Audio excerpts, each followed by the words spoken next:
Hi, my name's Sarah Thelwall and I run MyCake and the Culture Benchmark service. The purpose of this video is to show you some of the things that we've put into this dashboard that takes the Arts Council England's national dataset for 2011 and 12 and turns it from an Excel spreadsheet that's a little on the clunky side into something that we hope is much easier to find knowledge, insight, analysis, etc. From that data set. And I'm just going to take you through some of the functionality, and then of course you're free to play with it as you like after that. You'll see across the top here there are a set of buttons, so places that you can set the scenarios that you're interested in. We're sitting on the income one at the moment. You can look at expenditure, attendance, and various charts for these. The focus of this video is going to be to look at how the business models differ in terms of their sources of income between small and large organisations. So here we have some lists by art form and by region, and then this is for the turnover band that we're interested in. You can also add in your Arts Council unique reference number if you want to look at your organisation in this third column versus a selected sample and the national average. This box down here tells you what's in the sample you've selected. So at the moment we haven't made any selections, so it's 790 organisations, the average turnover of which is headed towards 1.6 million, and we haven't made any selections by region or art form. Here then is the data that is kicked out from this. We've got the selected sample, which we'll start playing with in a minute, and the national average. And these are the income bands that people are reporting on in the ACE dataset. So the way that I'm going to run you through this data is we're just going to start from here. So that'll mean we'll look at a sample that's from 0 upwards, because we're not going to add anything into that from. But what we're going to do is we're going to look at the at capping the turnover. So this sample now of 76 organisations has an average turnover of 73,000, and all of them are within a maximum of £100,000 a year turnover. Now, what does that do when we start looking at a selected sample? How different is this set of 76 organisations to the national average? Well, we see that the core income is sitting at 17.8% rather than 26.3%, so their earned income from core activities is lower. And the same can be seen for the education and the supplemental activities. To balance that, we're seeing a far higher degree of dependence on Arts Council funding. So 66% of turnover comes from Arts Council regular funding, and bear in mind this is all the NPOs that are filling this in rather than every organisation that's funded through project funding, versus the national average. So this starts to show something really interesting about the difference between smaller organisations and the national average, and as I'll go on to show you, the difference between smaller organisations and the big guys. So we can continue to look at this and say, well, where else does their money come from? They're getting a certain amount of development cash, presumably for organisational development, though we'd need to look at it and see. They see similar levels of sponsorship, interestingly, though I wonder if we looked at London, whether that would start to change the picture. They see less from trusts and foundations. Now, these small organisations tend to do slightly better on donations. So this is, we see a similar profile in the Culture Benchmark data, which draws on a much more varied set of not just NPOs, but organisations who are not funded by the Arts Council, some who get public funding through local authorities. So we're seeing a not dissimilar profile to an equivalent data set for the Culture Benchmark here. We're seeing a slightly higher degree of dependency on local authority funding. Now, just a word about these percentages.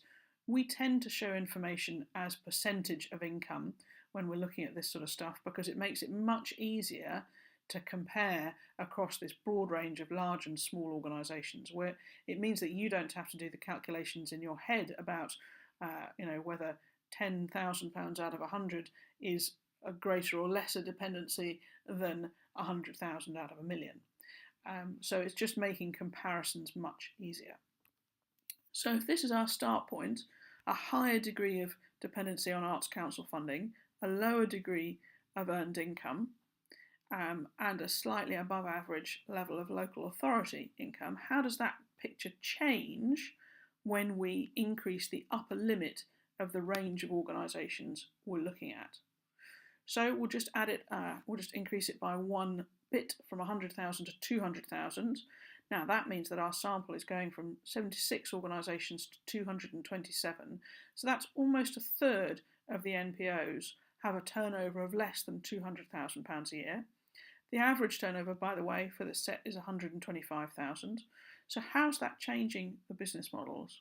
Well, we see that earned income goes up from 17.6 to 20.4, though still below the national average. That we see that Arts Council regular funding drops from that figure in the 60s to 53.1, but still that's almost 20% off the national average. And we see a higher level of trust and foundations income in here, and a minor drop in the local authorities. I'm not going to go through every single line of this as we increase, but I'm just looking for the sort of major trends in this. The reason I'm so interested in the relationship between the income models and the total turnover of the organisation is that it's very easy for all the variations and possibilities to get lost within a national average. So if we can break it down by art form, region and turnover, then we've got a much better chance of getting some more specific comparisons, and therefore something that is more easy to use, or if you're an arts organisation that's in this data set, we can pull out much more particular comparisons for you, and I think that makes this data way more useful than just looking at a set of totals. So let's keep adding to this, putting it up another 100,000. Again, we see that ACE regular level dropping, we see the core income going up, the trust is flexing around a bit, a little bit of flexibility in the local authorities. So there are some of these have got a more direct relationship between the way in which turnover goes up and grant dependency comes down and earned income goes up. So I'm just going to keep expanding this bracket for a moment, because the thing that I want to get to is I want to see how high we have to raise this total turnover in order for the level of dependency, or the percentage of total income that's coming from Arts Council England regular funding, to hit that national average. So here we are sitting at a maximum of 1.6 million and an average turnover of about 400,000, and we're getting pretty close. So we're under 40% of turnover is coming from this, from Arts Council regular funding by this point. But interestingly, we've got to put this figure up an awfully long way before it actually hits that national average. Now, the reason I think that's interesting is that what it means is that the biggest of organisations in the data set are skewing that national average quite considerably. So the model of a third that gets so much airtime is great if you're the big guys, but I think it's a real distraction, and perhaps even I might go so far as to say almost a dangerous red herring if you're one of the smaller organisations. So we're getting pretty close here at about an upper limit of about 14 million, but we've still got a little bit of a way to go. Desperately trying to get to it.